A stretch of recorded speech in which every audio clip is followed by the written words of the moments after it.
Hello, I'm Dr. Elisa Zhang, and I'm a physician and life coach. Today's subject is manuals. So a manual is literally an instruction guide of how we expect other people to behave. But often we don't actually even let them know that this is the manual we have for them. We just want them to read our minds and behave the way we think that they should behave. And we want them to behave this way so that we can feel good or we can feel happy. And the truth is that we give our power away when we have these manuals for other people. When we depend on other people in order to make us happy, then we don't have control over our own happiness.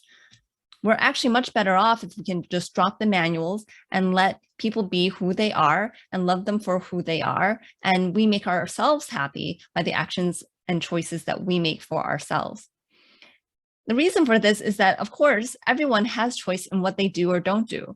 And so you can make a request of someone and they may or may not comply with that request. You may think that, oh, if they love me or they like me or they're a decent human or they're moral, then they would honor this request. But they could be any of those things and still not honor that request.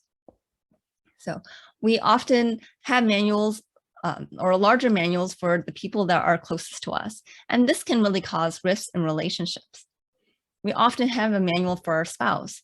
If our spouse loved us, they would, do X, Y, or Z, take out the trash, help with the kids, do the laundry, do the dishes, give me more free time, let me spend more money.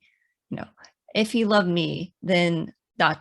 So you can imagine that if you have all these thoughts and those things don't happen, then you just think you're feeling unloved because the person isn't complying to the manual that you have, but you're really feeling unloved because of all these thoughts you're having. If he or she loved me, then they would do X, Y, and Z. But the fact of the matter is they could love you and not be doing those actions.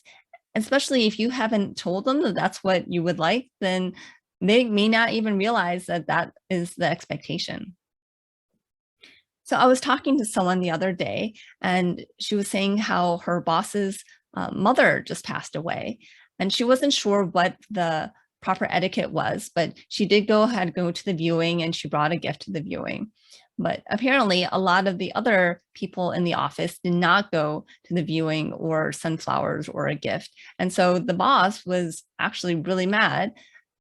He had the manual that all my employees or all the people I work with should care that my mother passed, and they should have come to the funeral or the showing, and they should have sent flowers. They should have done something.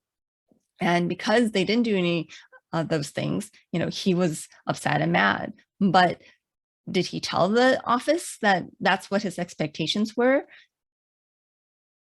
He didn't. So in the end, he is just causing his own grief, not the grief of his mother passing, but the grief that his office didn't come and they didn't send flowers, because he just had that expectation without even voicing that as a request to the people in his office.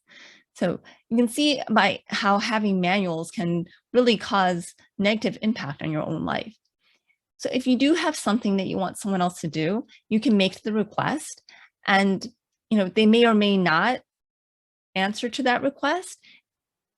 And don't let your own self-being, self-worth, happiness be affected by whether or not they do that or not. Don't make it about you. It's just about them. They are making the choices that are hopefully best for them, or they may not even realize just how important it is to you. So if we can really drop these manuals and we can, again, do what we need to do to fulfill ourselves, then we can have a lot more control over our own emotions. So I hope you found this information helpful. If you did, please subscribe to the YouTube channel. If you'd like to consider working with me, please go to my website, growyourwealthymindset.com, and set up a consultation call. We can discuss whatever topics that you want to work on and see if it's a good fit. I'd love to talk to you. Thank you.